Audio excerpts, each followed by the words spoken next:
So I've historically been a skeptic when it comes to smartwatches. I can never understand why somebody would choose to sacrifice precious real estate on their wrists for just another computer.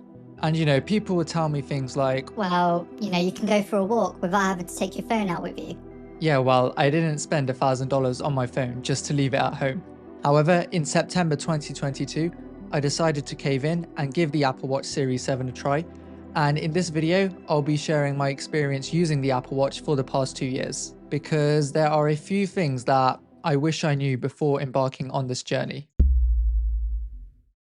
So the first lesson that I've learned is that the fitness and health tracking features definitely are useful to some people. The big feature people talk a lot about is the activity rings that update each day, which track how many calories you've burnt during the day. And it sort of turns the task of burning calories into a bit of a game, which you can visually see, almost like a progress bar. And I know that it's been a big source of motivation for many people looking to get into shape. Personally, I haven't struggled too much with fitness motivation because I've been regularly training since I was 16, but I know many people who have benefited hugely from this. For me, where I found the calorie tracking to be the most useful was when I went on a cut last year. Now, I'm somebody who's attempted countless diets in the past, most of them failures, and I think a big reason for that was that I simply didn't know how many calories it was that I was expending each day. And so I didn't really know how many calories I needed to consume each day in order to burn body fat. But last summer, the Apple Watch helped me to fix that dilemma because I was getting specific readings for how many calories I was burning each day. And so I could say, okay, I'm burning about 2,500 calories each day this week, and I'm walking 10,000 steps on average. So I'm going to consume, say, 2,300 calories to lose weight. Granted, I think that the accuracy of the activity rings does heavily depend on the types of activities that you do. I find that if you do a lot of cardio like running or cycling, the Apple Watch can be quite useful as a tool for tracking metrics like your heart rate or the zone that you're training in, as well as your calories burned.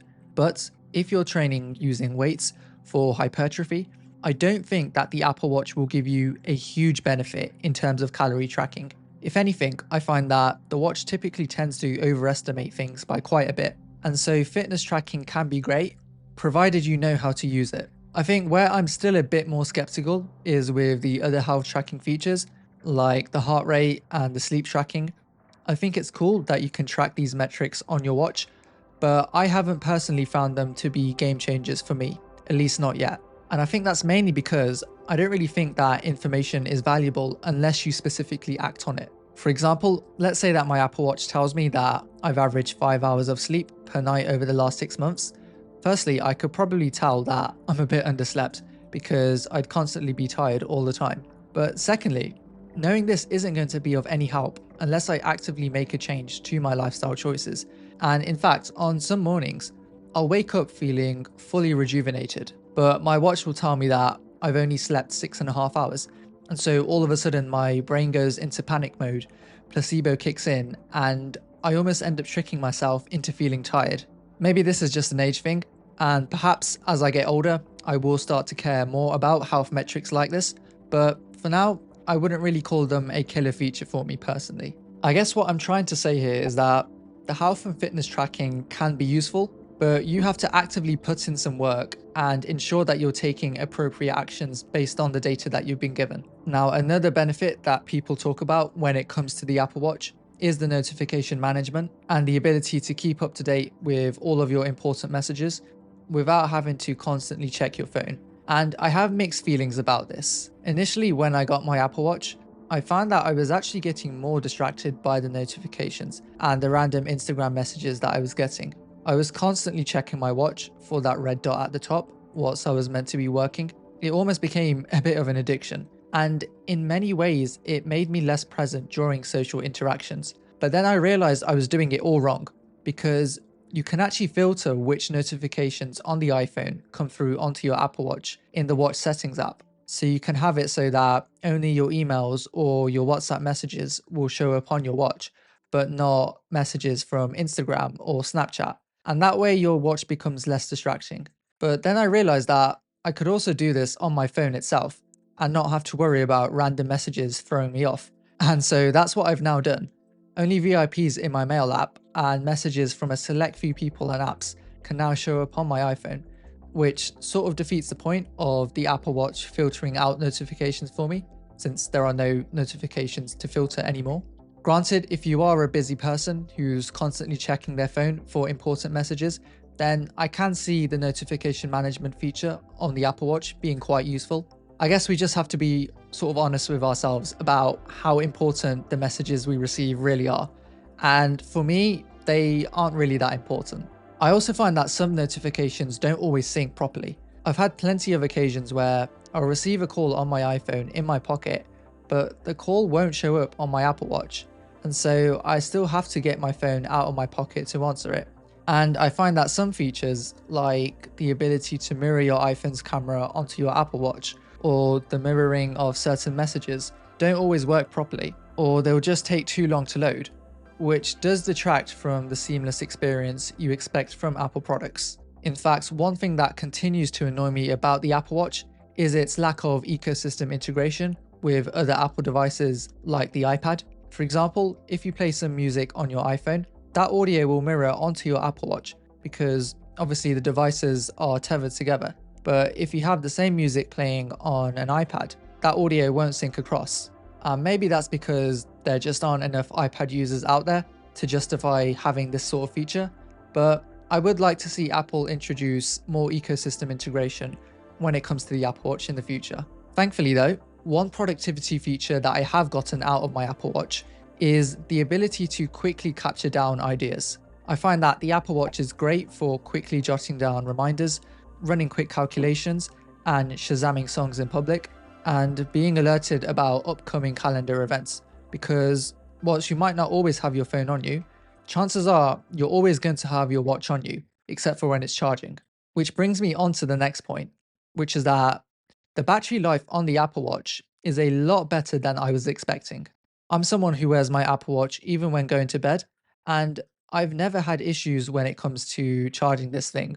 In fact, I don't think I've ever had to turn on low power mode on this watch. Typically, I charge my watch around 3 times during the day, once when I'm brushing my teeth in the morning, then again when I'm having a shower after the gym, and finally when I brush my teeth before going to bed. And with the Apple Watch Series 7 supporting fast charging, my battery life is usually held anywhere between 40 to 100% on most days.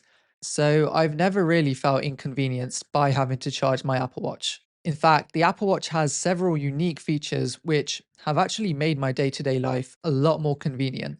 The first being the ability to set alarm clocks. So every time my alarm goes off in the morning, the watch gives me a series of haptic vibrations on my wrist that are pretty difficult to ignore, which I find helps me to wake up much more easily than a traditional alarm clock. Plus it saves me having to use my iPhone's ringtone and disturbing your mother. Another killer feature is being able to ping your iPhone using your Apple Watch through Control Center. If you're somebody who constantly loses their phone around the house, I guarantee this is a feature you'll come to love. And finally, being able to unlock your Mac using your Apple Watch is a feature I continue to appreciate. And you'll notice that a lot of these features on their own might not seem that impressive. Paying £300 to £500 for a watch just to use it as an alarm clock does seem quite expensive.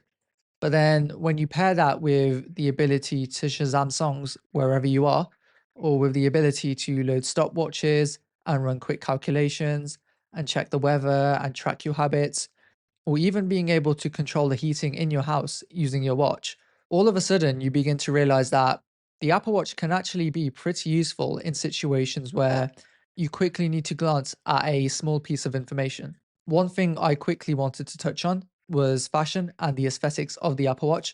I feel like this isn't something that a lot of tech reviewers talk about, but the design was something that seriously put me off the Apple Watch for a long time, especially when you stack it up against classic wristwatches. I'm somebody who likes to dress up when I'm going out, and I didn't want the Apple Watch to ruin the look that I was trying to go for. However, I found that with the correct watch bands and a simple analog watch face, like the Meridian face, you can actually dress up an Apple Watch pretty well. The straps that I'm currently using are from a company called the Watchco Strap. They're not sponsoring this video. I'm just a really big fan of their bands. This leather band in particular gives my watch a very premium feeling to it, and it's great when paired with a white dress shirt. Obviously, I don't think that the Apple Watch will ever look quite as good as a classic wristwatch. I think standard watches just look a lot classier and more stylish, especially for more formal events.